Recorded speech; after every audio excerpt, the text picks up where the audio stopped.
Olá, seja bem-vindo a mais um vídeo do Forex Social. Estamos começando mais um episódio do Sniper Kamikaze.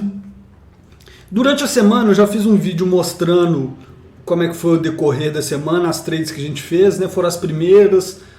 Para falar a verdade, acabou que eu até fugi um pouco do plano. Nas primeiras não fui tão sniper. Se você não assistiu ainda, eu convido você a dar uma olhadinha lá. A ideia do vídeo hoje é não só passar os ativos que a gente acompanha, como também dar um panorama geral do mercado, né? Falar um pouquinho do que a gente viu semana que passou e perspectivas para frente. A ideia é que esse vídeo também te ajude aí você planejar a sua semana, entender o que está acontecendo no mercado, além de todas as questões que tem já do projeto do Sniper Kamikaze, né? De falar um pouquinho de análise técnica. Enfim, sem mais delongas, vamos lá. O que nós temos aberto aqui na tela? Nós temos aberto o tal do índice dólar, o DXY, que é o índice dólar mais clássico, mais famoso, e esse é um índice que eu gosto sempre de chamar a atenção, que ele tem o peso do euro muito grande. O que é esse índice? Né? É o dólar comparado com uma cesta de moedas.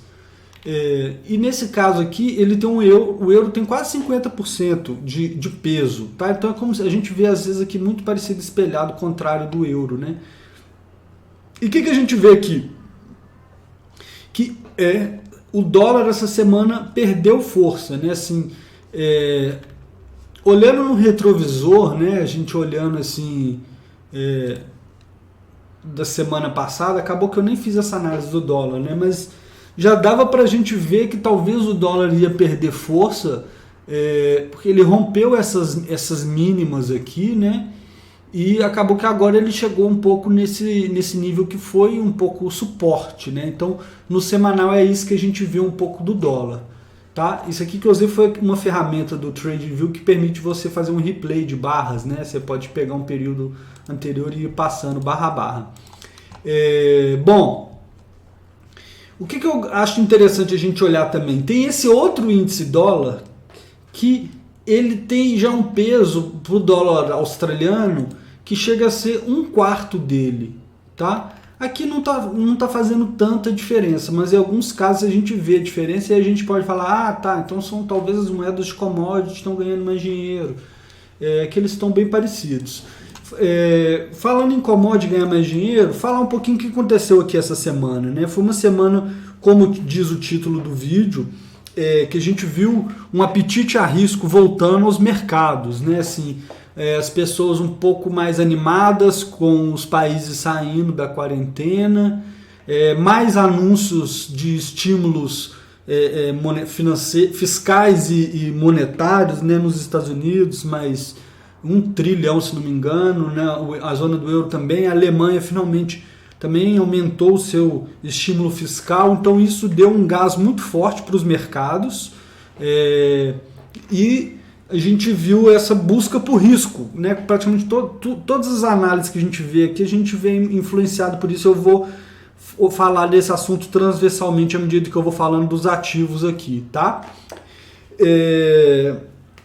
Então, começando pelo euro, né? Olha só, essa semana foi uma semana que o euro foi muito forte. Vou fazer aquele exercício, olha só, do tranquilão, né? Olhando o mercado, tá claro que essa semana foi muito, muito forte para o euro, né? Subiu muito. Mas como que estava lá semana passada? Esse foi um ativo que a gente optou por não ficar olhando, né? A gente viu que não tinha um sinal dentro da nossa estratégia. Olha só, dia 29 de maio, sexta-feira passada, né, fechou assim o mercado. Por que não tinha sinal para a nossa estratégia? Porque ele já tinha tocado aqui. Então a gente acredita, a partir desse momento a gente acha que está numa tendência de alta, né, ele já rompeu essas outras máximas aqui, né, só que para a nossa estratégia a gente espera ela voltar aqui no meio para entrar comprado. E não teve esse negócio de voltar aqui no meio, né? Então na segunda-feira já foi, terça, quarta, quinta foi a porrada, até na sexta teve uma realizada. Então a gente não pegou esse movimento, não sinto nenhum peso na consciência, digamos assim, de não ter pegado, porque realmente o mercado sempre vão ter movimentos fortes que a gente não vai pegar, né? O importante é a gente pegar aqueles movimentos que a gente determinou que a nossa estratégia estaria focada em buscar. Então a gente vê aqui, já nesse sentido,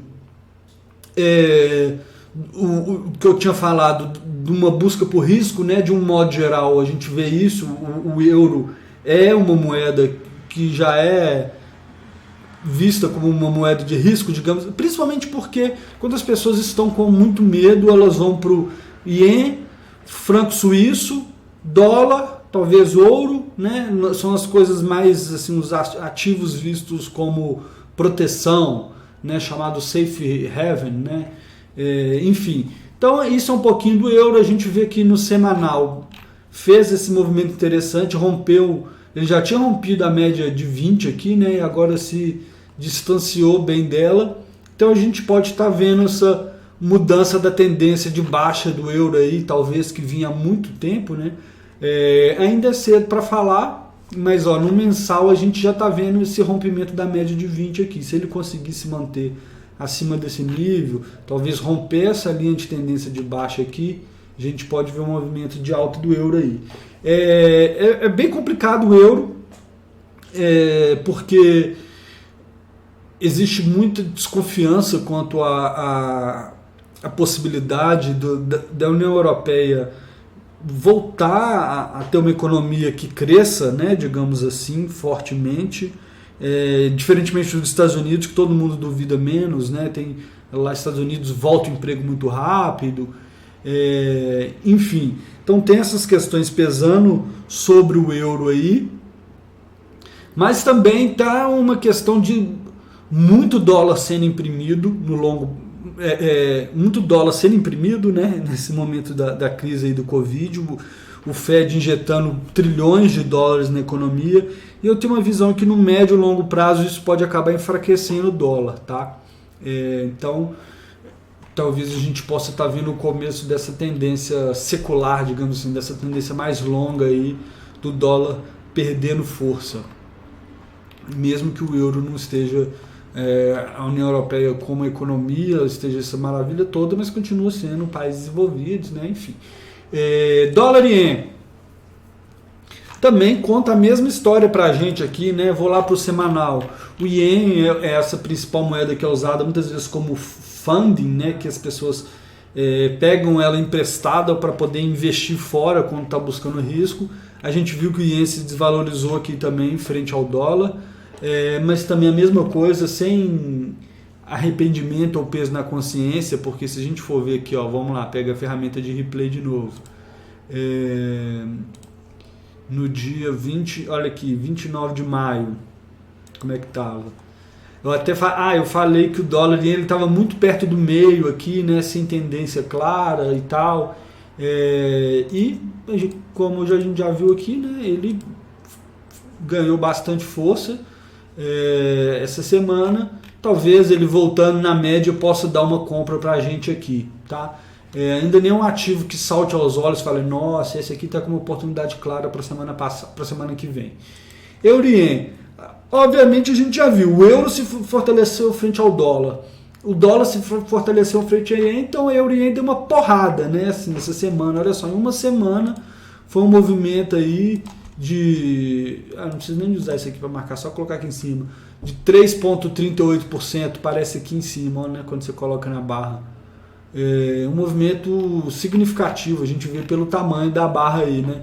Tocou lá em cima, a gente também pode estar vendo essa inversão de tendência aí, talvez do euro ganhando força, cedo para afirmar, mas a mesma coisa aqui no mensal, ele chegou a romper essa linha de tendência de alta que estava segurando ele aqui, então ele pode ficar namorando nesse nível aqui um bom tempo, né? Esse nível aqui que tem essa confluência dessa diagonal e dessa resistência, né? Que foi suporte e agora é resistência. Então também não tem nada que chame aos olhos não, né? A gente teria que esperar uma volta à média, alguma coisa ele deixar de estar tão esticado assim para a gente poder pensar em entrar, porque uma regra nossa é nunca perseguir o preço, né? Nunca sair correndo atrás do preço. Próximo par, um que me incomoda um pouquinho é o dólar australiano, porque antes de começar o trader tranquilo, desculpa gente, o Sniper Kamikaze, um ativo que eu estava de olho na minha conta, que eu, pessoal, era o dólar australiano, porque nessa questão da busca por apetite a risco, os emergentes, né, eles sofreram, apanharam mais durante a crise e comprime mais a mola, digamos assim. Quando essa mola volta, ela tende a voltar mais forte. Então eu estava de olho no dólar australiano, acabou que eu não coloquei ele nas coisas para olhar essa semana, e ele é mais um que deu uma porradinha aí, ó, no caso do dólar australiano 4,5%, tá vendo? Já é uma amplitude um pouco maior os movimentos. Vamos lá no diário. Agora também já fica difícil da gente pensar em entrada, temos que esperar ele voltar pelo menos nesse nível aqui, né? Assim, por enquanto, talvez aí durante a semana, mas não vai ter muita coisa para ficar acompanhando de perto. Só chegando perto desse nível aqui a gente pode pensar em alguma coisa, tá? Mesma história, a gente pode estar vendo uma possível inversão de tendência, mas a gente vê que esse é um nível aqui também que tem muita briga, né? Então ele pode ficar aqui lateralizado algum tempinho agora. Vamos ver aí como é que vão ser as próximas semanas. No mensal, ó, deu um sinal de reversão aqui, né? Também foi para cima da média de 20. Vamos ver se o dólar perde força em relação a tudo mesmo. Aqui a gente pode estar vendo também só, ó, ele veio aqui, ele pode estar só retestando para continuar caindo, tá? Então não podemos começar a soltar foguete de alegria, falar que agora é a vez dos emergentes, ainda nada disso não, vamos com calma, tá? Próximo ativo, petróleo. Petróleo também teve um movimento de alta essa semana, um movimento de 11%, porque ele caiu tanto, né, que qualquer movimento agora é movimento forte. Optamos por ficar de fora, até falei que o petróleo também talvez fosse aqui dar uma venda, né, assim, não que eu estivesse falando que seria uma venda, mas se ele tocasse aqui e essa vela que ficou verde aqui, em vez disso fosse uma vela que viesse para baixo, rompesse a mínima dessa vela anterior aqui, a gente teria um homem enforcado mais ou menos aqui, poderia ver uma continuação da tendência de baixa. Mas ele conseguiu romper a média de 20, fechar acima dela, o que é muito um sinal importante. Também podemos estar vendo uma mudança de tendência aí. Para entrar comprado, talvez esse seja um par aí, um ativo, né, que a gente possa buscar uma oportunidade, esteja mais próximo de uma oportunidade essa semana. Ele vinha aqui na média mais fácil, né? Eu vou mudar ele para o amarelinho aqui, que é isso que está simbolizando, tá? Eu coloquei essas bandeirinhas aqui. Então o amarelinho que a gente está olhando na semana, o que está roxinho é que faz parte do projeto, mas a gente não está assim com uma atenção especial, tá? É isso, petróleo. Se a gente vê no mensal lá, né? Ele tomou porrada gigante. Desde 2018 até a mínima aqui ele caiu 70 e tantos %. É um termômetro da economia global também, né? O petróleo, ele caiu não só, todo mundo fala da briga da Arábia Saudita com a Rússia e tal, mas isso é o lado da oferta, né? No lado da demanda o coronavírus também bateu forte.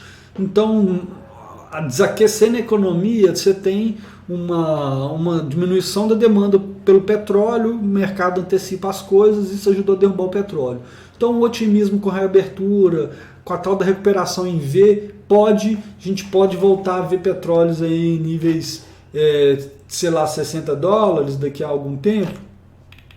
Não descarto, tá? $60 parece pouco, né? Mas nós estamos falando de 30 para 60, de $40 para 60, nós estamos falando de uma alta aí de 54%, tá? E ele é um ativo bem volátil, pode acabar acontecendo isso em poucos dias. Então, vamos ficar ligados, se ele vier na média de 20, der uma oportunidade interessante, a gente dá um tiro aí no petróleo, sem a afobação que a gente fez aí nessa semana, tá? Ouro, nosso querido petróleo negro, aliás, o petróleo que é o ouro negro, né? Desculpa. O petróleo, eu ia falar o ouro, nosso petróleo dourado, não é muito bem isso, né? Foi um dos ativos que a gente estava de olho essa semana, pensando em entrar comprado.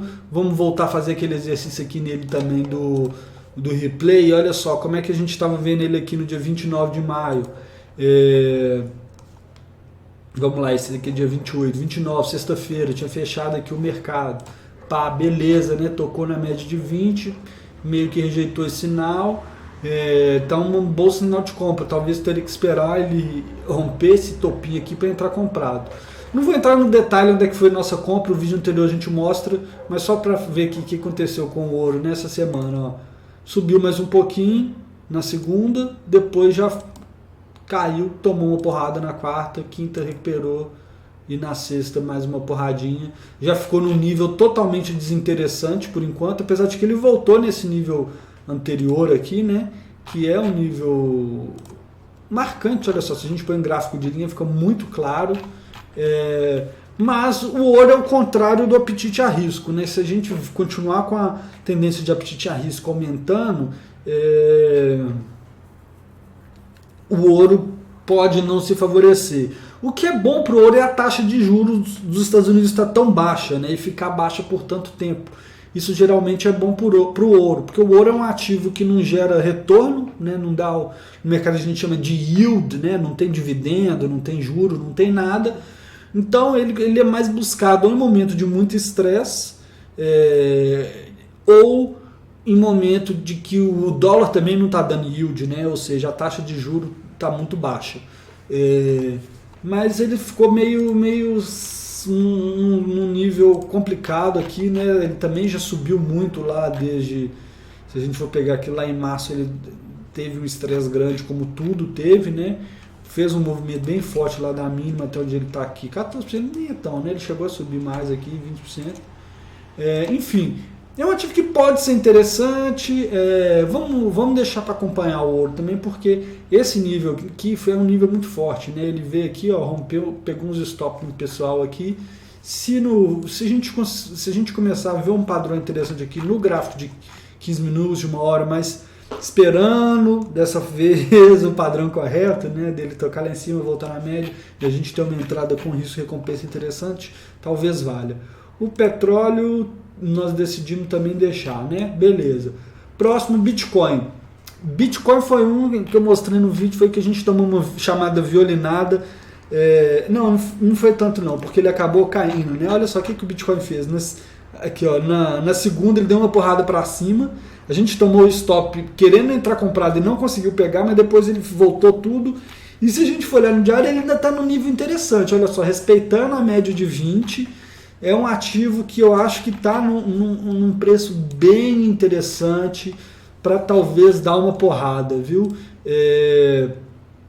Aqui, a gente consegue ver isso aqui, ó, se ele conseguir aqui no diário romper esse nível aqui, alguma coisa desse tipo, a gente pode ver ele buscar os 11 mil já no próximo nível, ou seja, nós estamos falando aí de 20% de alta, tá?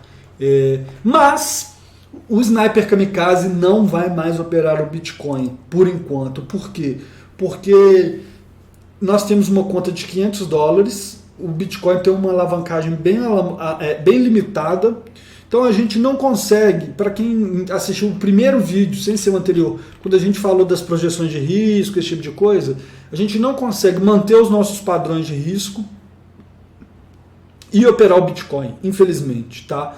Porque uma posição do Bitcoin, a menor posição do Bitcoin, a gente já gasta o nosso risco inteiro da semana praticamente, tá? E tem um spread para o gráfico de 15 minutos que é significativo, então ficou inviável. Então, Bitcoin, um abraço. De vez em quando eu posso passar e dar uma olhadinha, mostrar ele aqui, mas não vai fazer parte do Sniper Kamikaze por enquanto. Quem sabe quando ele ganhar mais dinheiro.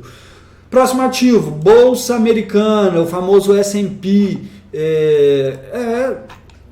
Não preciso nem te falar, né? Numa semana de busca por risco, é óbvio que a Bolsa subiu. A Bolsa Americana subiu 4,2%. É outro que eu também não fico triste da gente não ter pegado o movimento, digamos assim, porque se a gente for olhar, vamos lá no nosso replay,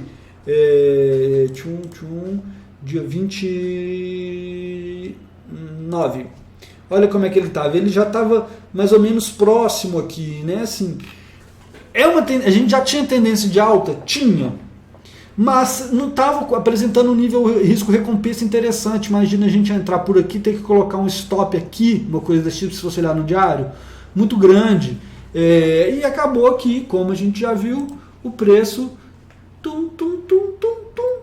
pum, né? Assim, essa semana. Para a gente operar, mesma história do euro e ien, já tocou, já está bem lá em cima, sem chance da gente pensar em entrar vendido nesse ativo, né? Talvez quando ele voltar na média de 20, se tiver algum estresse aí essa semana, o Trump continuar brigando com a China aí, quem sabe, enfim. Então é um período bem volátil, tudo pode acontecer, mas para a gente entrar aqui, o preço tem que voltar na média. Beleza?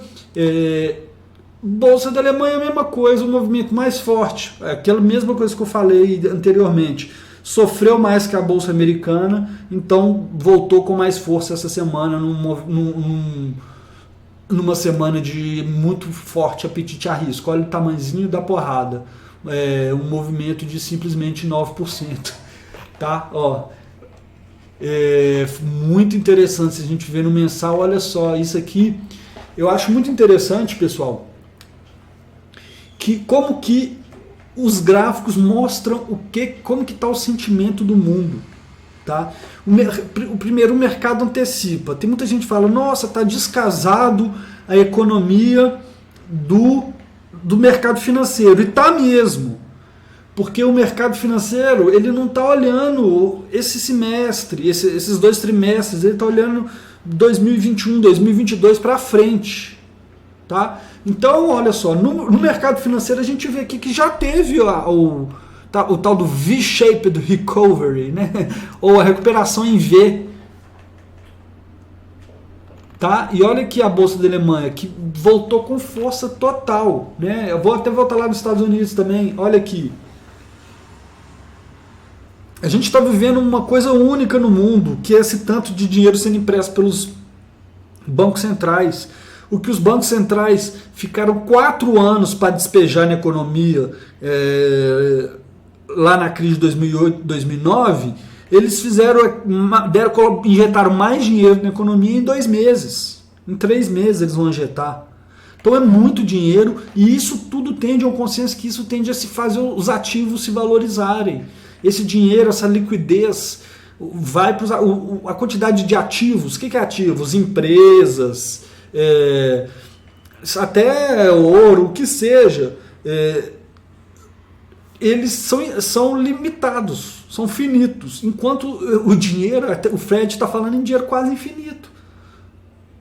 Então, essa tendência a gente deve ver continuando, tá? Mas a gente tem que buscar níveis de entrada que apresente risco e recompensa interessantes para nós. A mesma coisa aqui. O lindo vai ser se ele voltar aqui, nesse suporte aqui. Aí vai dar uma bela entrada para nós, que aí a gente entra feliz sem estar desviando nossa gestão de risco. Faz sentido? Então a gente quer ver o quê? A gente quer ver esse preço vindo mais ou menos aqui, pelo menos, para aí sim a gente pensar numa entrada comprado. Tá? Se isso acontecer essa semana, a gente pode pensar nisso. Não vou deixar marcado douradinho não, porque pode ser que dure alguns dias. Pode acontecer do preço continuar subindo e ir embora? Pode, paciência. Isso é normal, mas a gente tem que esperar o nosso risco-recompensa legal e não perseguimos o preço. Nunca persegui o preço, nunca persegui o preço, nunca persegui o preço. Próximo ativo, Ibov, mesma história, né? Não preciso nem te falar. Vamos ver no semanal quanto que a Ibov deu. 8% essa semana aí, o Bovespa. Olha só, era totalmente impossível de prever, digamos assim, né? Sempre é impossível de prever e sempre é totalmente fácil de prever depois que passa ao mesmo tempo, né? Mas vamos lá, vamos falar para o Ibov, vamos olhar ele lá no dia 29, cadê o nosso replay? Replay diário, replay 29 de maio. Como é que estava na sexta-feira da outra semana? Olha, ele tinha já feito esse movimento, tocado aqui na linha, então o que a gente vê? Opa, movimento de força compradora. Vamos acreditar que uma tendência de alta vai se formar aqui, certo? Vamos esperar ele voltar aqui para talvez entrar comprado. Só que o que aconteceu? Na segunda, terça, quarta, quinta, sexta já foi, pum, subiu, tá? Então tá a mesma história das outras, ainda não tem um sinal claro de entrada, temos que esperar ele cair para entrar comprado. Tá? Não vou gastar muito tempo aqui não. Vamos ver só no mensal aqui, ó. No mensal, o Brasil a gente vê que não recuperou tanto quanto a Bolsa de Europa e Estados Unidos. Porque aqui a gente talvez sofra mais mesmo, é um país mais pobre, questões fiscais são preocupantes aqui, tá? Mas foi muito interessante esse rally na Bolsa aí brasileira, e se ela continuar seguindo lá fora for subindo, pode ser interessante. Olha aqui a Bolsa brasileira em dólar, é bem legal de ver. Sofreu muito, né? Porque o dólar subiu muito. O real se desvalorizou frente ao dólar em março sinistramente, né? Olha aqui, março. E agora a gente vê que talvez a gente esteja vendo uma recuperação. Então chegou num nível aqui interessante. Aqui talvez seja até bom para a gente ver Fibonacci. Quer ver? Vamos ver lá no Fibonacci. Não, isso não. Vamos lembrar onde é que tá. Acho que vai estar aqui. Extensão de Fibonacci baseada aqui. Retração de Fibonacci. Olha só.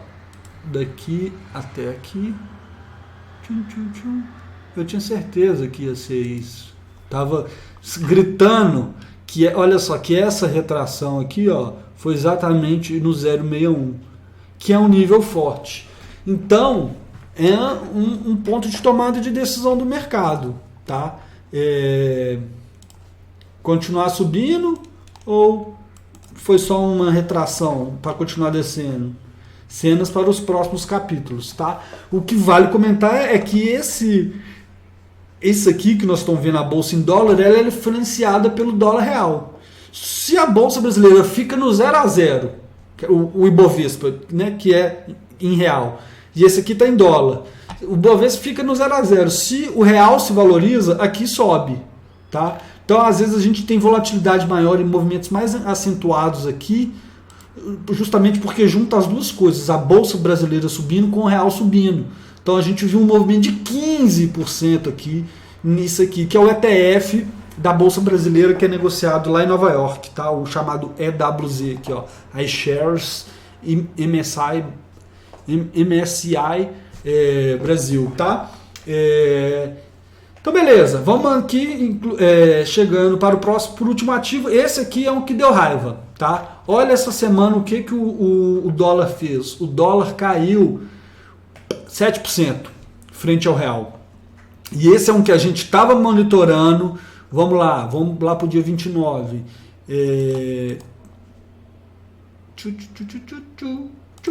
Aqui isso ainda é 28. Vamos lá, 29. Olha como é que estava. Aí ele tá aqui, ó, laranjinha, a gente estava monitorando.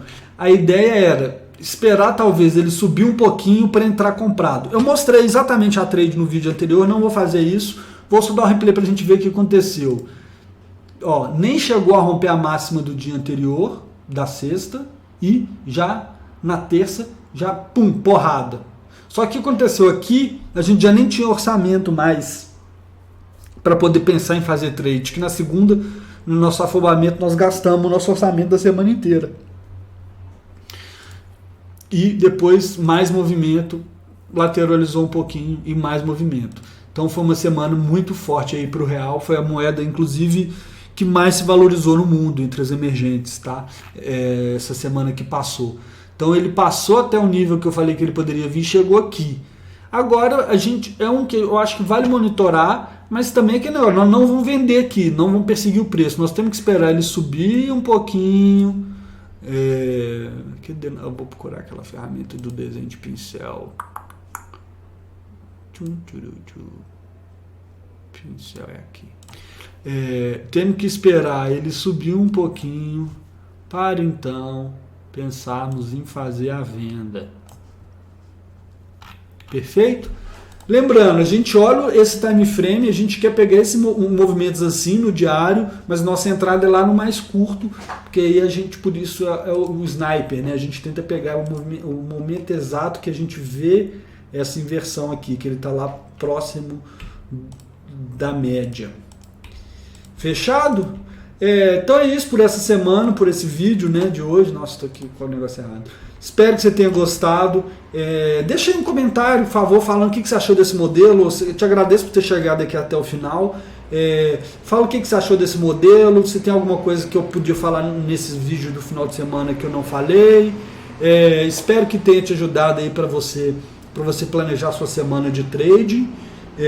Não deixe de comentar, por favor, o feedback é muito importante, nós estamos começando o projeto agora, né? Então é isso, um forte abraço para você, uma excelente semana e bons negócios.